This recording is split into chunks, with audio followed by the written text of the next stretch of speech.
예수께서 빌립보 가이사랴 지방에 이르러 제자들에게 물어 이르시되 사람들이 인자를 누구라 하느냐.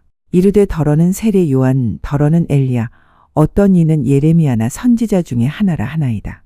이르시되 너희는 나를 누구라 하느냐. 시몬 베드로가 대답하여 이르되 주는 그리스도시요 살아계신 하나님의 아들이시니이다. 예수께서 대답하여 이르시되 바요나 시몬아, 내가 복이 있도다. 이를 내게 알게 한 이는 혈육이 아니요 하늘에 계신 내 아버지시니라. 또 내가 내게 이르노니 너는 베드로라. 내가 이 반석 위에 내 교회를 세우리니 음부의 권세가 이기지 못하리라. 내가 천국 열쇠를 내게 주리니 내가 땅에서 무엇이든지 매면 하늘에서도 매일 것이요 내가 땅에서 무엇이든지 풀면 하늘에서도 풀리리라 하시고, 내가 제자들에게 경고하사 자기가 그리스도인 것을 아무에게도 이르지 말라 하시니라. 할렐루야. 사랑하는 금빛교회 성도님 여러분들, 주님의 이름으로 축복합니다. 오늘 우리가 함께 나눌 말씀은 마태복음 16장 13절부터 20절까지의 말씀입니다. 말씀의 제목을 내 교회를 세우리니, 그리고 작은 제목을 에클레시아라고 잡아보았습니다. 모두 본문에 있는 말씀인데요. 본문을 한번 같이 봉독해 보겠습니다. 예수께서 빌립보 가이사랴 지방에 이르러 제자들에게 물어 이르시되 사람들이 인자를 누구라 하느냐. 이르되 더러는 세례 요한, 더러는 엘리야, 어떤 이는 예레미야나 선지자 중에 하나라 하나이다. 이르시되 너희는 나를 누구라 하느냐. 시몬 베드로가 대답하여 이르되 주는 그리스도시요 살아계신 하나님의 아들이시니이다. 예수께서 대답하여 이르시되 바요나 시몬아, 내가 복이 있도다. 이를 내게 알게 하니는 혈육이 아니요 하늘에 계신 내 아버지시니라. 또 내가 내게 이르노니 너는 베드로라. 내가 이 반석 위에 내 교회를 세우리니 음부의 권세가 이기지 못하리라. 내가 천국 열쇠를 내게 주리니 내가 땅에서 무엇이든지 매면 하늘에서도 매일 것이요 내가 땅에서 무엇이든지 풀면 하늘에서도 풀리리라 하시고, 이에 제자들에게 경고하사 자기가 그리스도인 것을 아무에게도 이르지 말라 하시니라. 아멘. 오늘 본문이 들어있는 마태복음 16장은 예수님의 공생의 3년 중에 큰 전환점이 되는 곳이기도 합니다. 16장 이전에는 약 2년 동안 예수님이 주로 민중을 대상으로 사역을 하시죠. 민중을 가르치시고 복음을 전파하시고 치유하십니다. 16장부터는 제자 집중 훈련 사역이 이루어집니다. 그리고 장차 예수님께서 지실 십자가를 대비하는 기간이기도 하죠. 그와 관련하여 오늘 본문은 빌립보 가이사랴 지역에서 있었던 예수님과 제자들의 매우 중요한 대화가 들어 있습니다. 베드로의 신앙 고백, 예수님의 인정과 자신의 정체 공식 공개, 그리고 교회를 세우시겠다는 말씀, 이런 것들이 들어있죠. 자, 이런 말씀이 들어있는 장소가 어디 있냐? 빌립보 가이사랴. 이곳은 갈릴리 호수 북쪽으로 약 한 40km쯤 떨어진 곳에 있는데 헬몬산 기슭입니다. 헤롯 대왕의 아들 분봉왕 헤롯 필립이 세운 신도시이죠. 로마 황제 디베르를 기념하고 그에게 잘 보이기 위해서 로마와 거의 비슷하게 건설을 했습니다. 최고로 화려하게 단장하고 이름은 로마 황제를 가리키는 가이사랴에다가 자신의 이름 빌립을 더해서 빌립보 가이사랴라 했습니다. 그러니까 분봉왕 빌립보가 로마 황제를 위해 지은, 로마 황제에게 바치는 도시다라는 뜻이 있죠. 참고로 가이사랴라고 하는 또 다른 도시가 있습니다. 이곳은 그 지중해 연안에 로마가 식민지 통치를 위해 건설한 행정 도시입니다. 로마 황제 아우구스투스, 성경에는 아우구스도라고 되어 있는데요. 이 아우구스투스를 경하하는 의미에서 가이사랴라고 이름 지었습니다. 사도행전에 보면 베드로가 고넬료를 만나는 곳입니다. 그리고 바울이 전도 여행 시 자주 들렀던 곳이기도 합니다. 그리고 바울이 로마로 호송되기 전 잡혀있던 곳입니다. 그런데 이 빌립보 가이사랴와 지중해 연안에 있는 가이사랴는 서로 다른 도시인 거죠. 그리고 이제 빌립보 가이사랴 거주민 대부분은 이방인입니다. 그리고 대부분이 우상을 숭배하고 있었어요. 원주민은 바알을 섬겼고 헬라인들은 야수의 신 판을 섬겼습니다. 그리고 헤롯은 그곳에다가 로마 황제를 위한 신전을, 하얀 신전을 지어 바칩니다. 그러니까 여기는 우상의 땅입니다. 예수님은 이 화려한 우상의 땅에서 제자들로부터 신앙 고백을 받으십니다. 그리고 사역의 방향을 제자 훈련과 십자가 준비로 전환하십니다. 오늘 말씀이 바로 그 대전환의 시작점이 됩니다. 지금까지 예수님께서는 갈릴리를 중심으로 가르치시고 복음을 전하시고 또 모든 병과 모든 약한 것을 고치셨습니다. 또 제자들을 선발해서 그들과 동고동락하시면서 그들을 가르치셨습니다. 예수님의 권능을 보고 많은 백성이 예수님을 믿고 따랐지만 예수님을 몰라보고 미워하는 사람도 많아서 그들과 수시로 다투기도 하셨습니다. 이제 공생애가 1년쯤 남은 지금 예수님은 자신이 누구신지 분명히 드러내고 또 그가 계획하신 십자가의 길을 걸으려 하십니다. 1년 정도의 시간이 예수님을 기다리고 있습니다. 남은 기간 예수님은 당신이 가지신 모든 것을 제자들에게 가르쳐 주시고 자신은 십자가를 져야 하십니다. 이를 위하여 예수님은 그 예수님을 트집 잡고 괴롭히는 사람들이 따라다니던 갈릴리를 떠나서 이방인 지역에 있는 빌립보 가이사랴로 제자들과 함께 여행을 떠났습니다. 여기서 예수님과 제자들 사이에 일생일대의 중요한 대화가 이루어집니다. 예수님이 먼저 물으셨죠. 사람들이 인자를 누구라 하느냐? 제자들이 대답했습니다. 예, 어떤 사람은 세례 요한이라고 합니다. 이 말은 그 요한이 죽었다 살아났다는 거죠.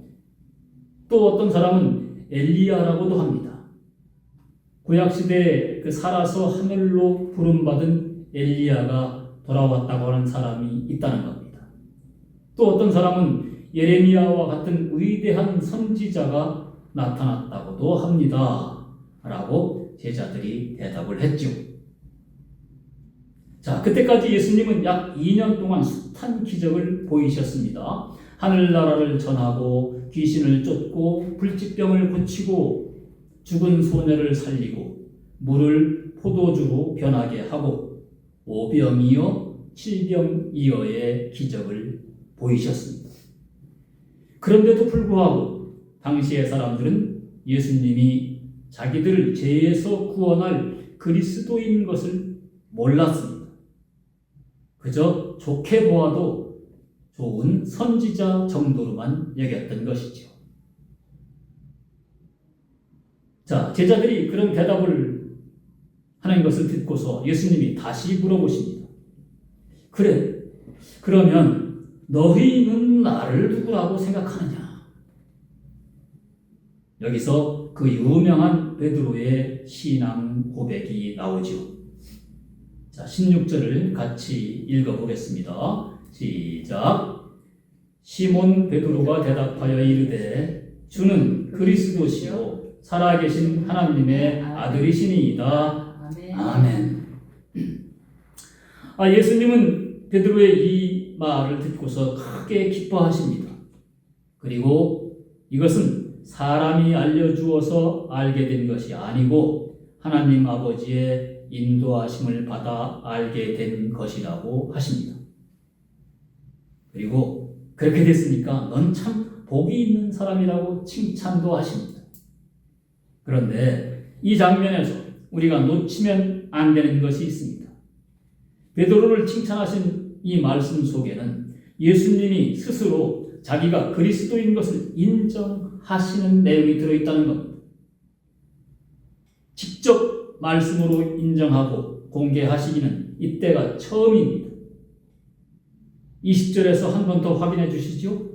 자기가 그리스도인 것을 아무에게도 이르지 말라. 그래, 내가 그리스도야. 네가 말한 것처럼. 그런데 아직까지 사람들한테는 말하지 마. 이렇게 얘기를 하신 거죠. 자, 그러고 보면 오늘 말씀에는 처음인 것이 많습니다. 베드로의 신앙 고백, 예수님의 그리스도 공개, 그리고 뒤에 나올 교회 세우는 이야기, 이런 것들이 다 여기 처음으로 등장하는 거죠. 자, 예수님과 베드로의 대화를 보면 예수님에 대한 호칭이 3개가 등장을 합니다. 첫째는 인자, 둘째는 그리스도, 셋째는 살아계신 하나님의 아들. 이렇게 셋이죠. 예수님은 자신을 인자라고 하셨습니다. 사람의 아들이라는 뜻이죠. 그런데 예수님은 단순한 사람의 아들이 아니십니다. 구약 성경에 인자에 대한 엄청난 예언이 있습니다. 예수님은 그 예언을 실현시키신 분입니다. 자, 다니엘서 7장 13절, 14절을 함께 보겠습니다. 내가 또 밤 환상 중에 보니 인자 같은 이가 하늘 구름을 타고 와서 옛적부터 항상 계신 이에게 나아가 그 앞으로 인도되매 그에게 권세와 영광과 나라를 주고 모든 백성과 나라들과 다른 언어를 말하는 모든 자들이 그를 섬기게 하였으니 그의 권세는 소멸되지 아니하는 영원한 권세요 그의 나라는 멸망하지 아니할 것이니라. 아멘. 자, 이 말씀에 담긴 뜻을 굳이 자세히 설명하지 않더라도 어떻습니까? 엄청나잖아요. 자, 그리고 또 다른 호칭들, 그리스도 있습니다. 그리스도, 기름 부음을 받은 자, 왕, 그리고 또 있습니다. 살아계신 하나님의 아들. 자, 예수님은 다윗과 같이 기름이 부어진 인간 왕의 수준에서 멈추지 않습니다. 예수님은 살아계신 하나님의 아들이시기 때문입니다. 자, 베드로는 그가 보았던 모든 기적이 하나님의 아들이 아니고서는 이룰 수 없는 놀라운 일들이었음을 이제야 알게 되었습니다. 예수님의 영광은 사람의 영광과 차원이 다른 것임을 깨닫게 된 것이죠. 그런데 약 2년 동안 예수님을 가장 가까이서 따라다녔는데도 그 몰랐던 이 깨달음이 어디서 온 것이냐? 하늘에 계신 아버지의 인도하심으로 알게 되었다고 예수님이 알려주셨습니다. 자, 그런데도 불구하고 이런 엄청난 신앙 고백을 했음에도 불구하고 베드로는 이후에도 그 진정한 반석이 되어서 순교하기까지 참 많이 흔들리고 또 흔들렸습니다. 그러니 그 참된 신앙의 길이 얼마나 어려운 것인가 하는 것을 또 우리가 한번 생각해 볼 수 있습니다. 사랑하는 성도 여러분, 우리가 믿는 예수님은 어떤 분이십니까? 단순히 우리의 어려움을 해결해 주시는 해결사인가요? 아니면 우리가 살아가는 데 필요한 좋은 말씀을 가르쳐 주시는 선생님인가요? 혹은 내가 원하는 것, 그저 그 원하는 것을 부르짖으면 그걸 들어주는, 베풀어 주시는 분인가요? 이제 우리는 빌립보 가이사랴에서의 베드로처럼 고백해야 합니다. 한 번만이 아니라 수시로 고백해야 합니다. 속으로 하지 말고 입으로 소리내어 고백해야 합니다. 그러면서 우리의 믿음을 더욱 강하게 다져야 합니다. 우리 소리내어서 베드로의 고백을 한번 따라해 보겠습니다. 제가 먼저 할 테니까 따라해 보십시오. 주는 그리스도시요 살아계신 하나님의 아들입니다. 주는 그리스도시요 살아계신 하나님의 아들입니다. 아멘. 아멘. 할렐루야. 자, 이제 18절 보겠습니다. 자, 또 내가 내게 이르노니 너는 베드로라. 내가 이 반석 위에 내 교회를 세우리니 음부의 권세가 이기지 못하리라. 여러분, 교회의 출발은 어디일까요? 교회는 어떻게 시작하였으며 교회의 본질과 특징은 어떤 것들이 있을까요? 오늘 본문이 그 답을 가지고 있습니다. 복음서 가운데 맨 처음 교회라는 단어가 등장하는 곳이 바로 여기 마태복음 16장 18절입니다. 내가 이 반석 위에 내 교회를 세우리니. 자, 그래요. 교회를 세우신 분은 바로 우리 예수님이십니다. 아멘. 베드로가 신앙을 고백했잖아요. 주는 그리스도시요 살아계신 하나님의 아들입니다 라고 고백을 했어요. 그리고 그 말을 들으신 예수님이 크게 기뻐하시면서 제자들에게 한 가지 놀라운 선언을 하시는데 뭔가요? 바로 교회를 세우겠다는 것입니다. 자, 베드로의 본래 이름은 바요나 시몬 혹은 요한의 아들 시몬인데요. 예수님이 베드로를 만나자마자 베드로에게 별명을 붙여주십니다. 베드로의 형제 안드레가 제일 먼저 전도한 사람이 베드로잖아요. 자기 형제 베드로를 데리고 와서 예수님한테 딱, 야, 내가 이분을 만났어 라고 소개하는데 그때 예수님이 베드로한테 딱 말씀을 하시죠. 내가 요한의 아들 시몬이니 장차 게바라 하리라. 게바는 번역하면 베드로라. 자, 바로 반석이라는 뜻의 별명인데 아람어로는 게바, 헬라어로 베드로입니다. 예수님은 그 베드로, 즉 반석 위에 당신의 교회를 세울 것이라고 하셨습니다. 그런데 이 말씀을 우리가 받아들일 때 조심해야 할 것이 있습니다. 그게 무엇이냐 하면 베드로라는 한 인간이 교회의 초석이 되었다는 말이 아니라는 겁니다. 예수님은 분명히 내 교회라고 하셨습니다. 예수님이 교회의 초석인데 다만 제자들, 특히 베드로의 그 단단한 반석 같은 신앙을 바탕으로 그 위에 교회를 세우시겠다고 하신 겁니다. 그리고 예수님은 그 올바른 신앙을 고백한 베드로에게 큰 권한을 맡기십니다. 우선 천국 열쇠를 주신다고 말씀하셨죠. 자, 열쇠를 준다는 말은 엄청난 권한을 준다는 뜻입니다. 부잣집에서 누군가에게 열쇠를 맡겼다 하는 것은 그 집의 재산을 관리하는 권한을 준다는 것이죠.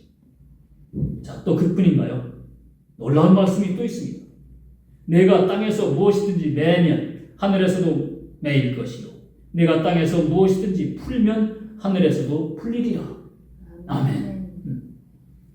주님은 하늘의 문을 열고 닫는 권세와 풀고 매는 권세를 교회에 주셨습니다. 아멘.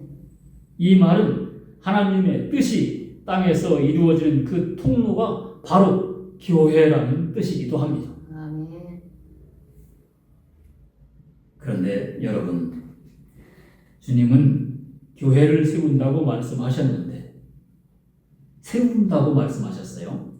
그러면 교회는 건물입니까? 주님이 세운 것이니 크고 웅장하고 화려한 건물일까요? 그리고 주님을 경배 찬양하기 위해서 지금의 우리는 더 웅장하고 화려한 건물을 세워야 할까요? 아니죠. 그렇지 않습니다. 자, 마태복음 18장 19절과 20절을 보면 이런 말씀이 있습니다. 19절 진실로 다시 너희에게 이르노니 너희 중에 두 사람이 땅에서 합심하여 무엇이든지 구하면 하늘에 계신 내 아버지께서 그들을 위하여 이루게 하시리라. 두세 사람이 내 이름으로 모인 곳에는 나도 그들 중에 있느니라. 아멘. 자, 뭐라고 하셨어요? 두세 사람이 내 이름으로 모인 곳에는 나도 그들 중에 있느니라.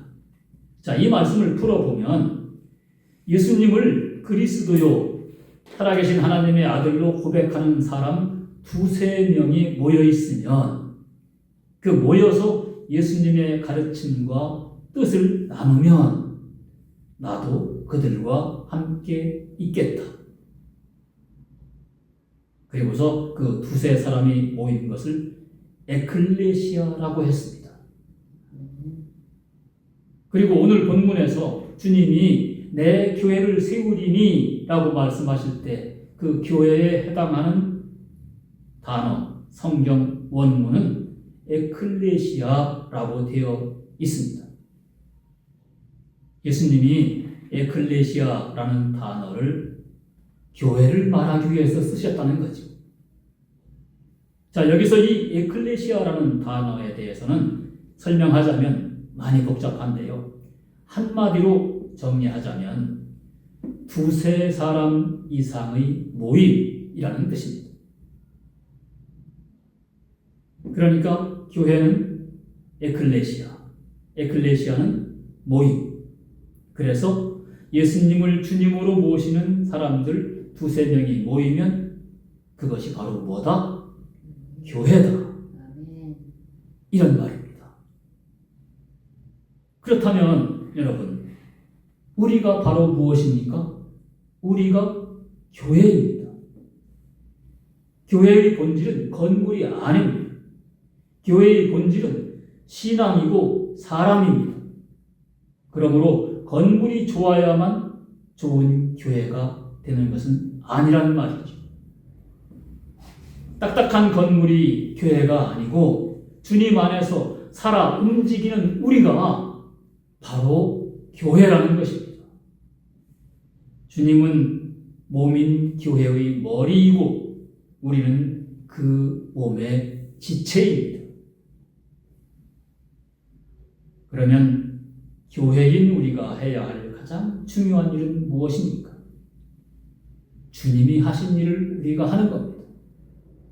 복음을 전파하고 가르치는 그 일, 그리고 그것이 곧 우리의 권세입니다.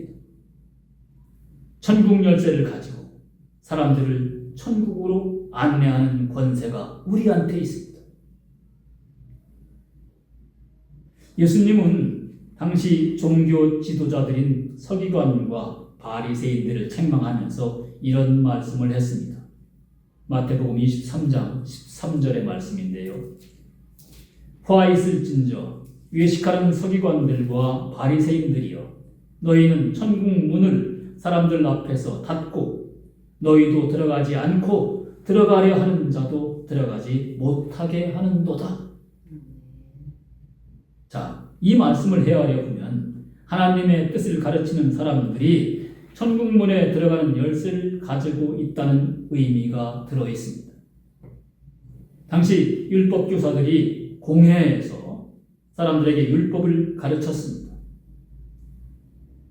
그런데 이 공회는 교회가 아닙니다. 그저 율법 학교라고 할 수 있죠.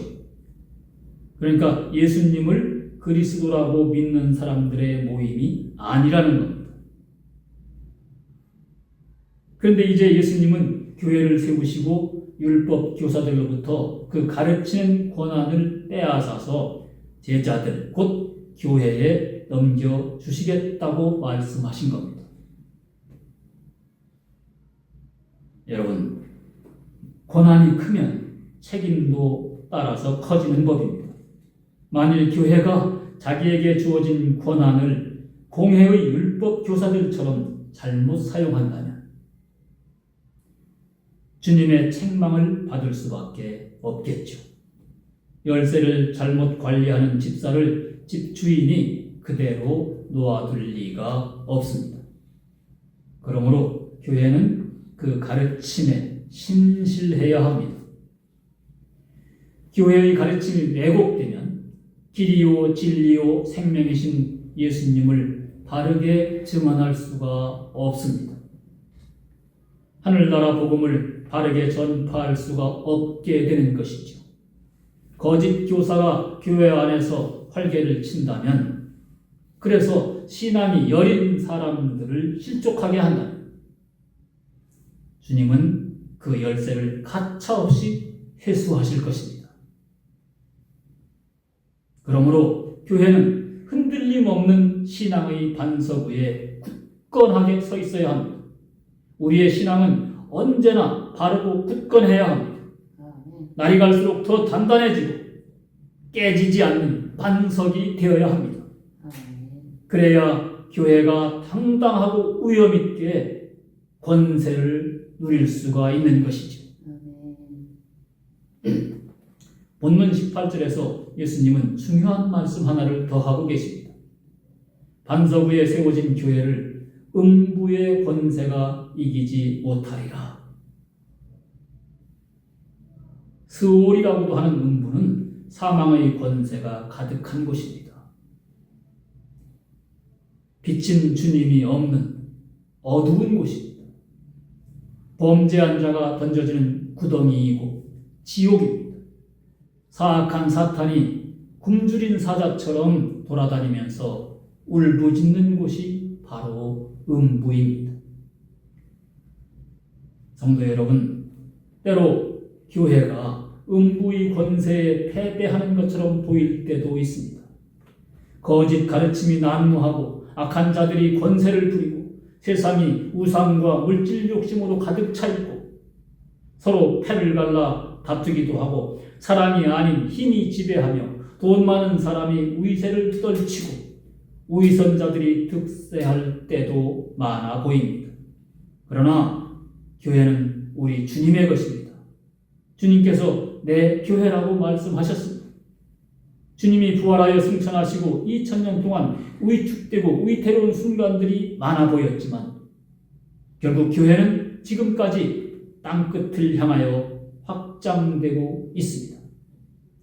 앞으로도 교회는 승리하고 확장될 것입니다. 왜요? 교회는 주님이 반석 위에 세우신 것이니까요. 그리고 교회의 머리요 주인이신 우리 예수님은 메시아 그리스도이시고 살아있는 하나님의 아들이니까요. 성도 여러분,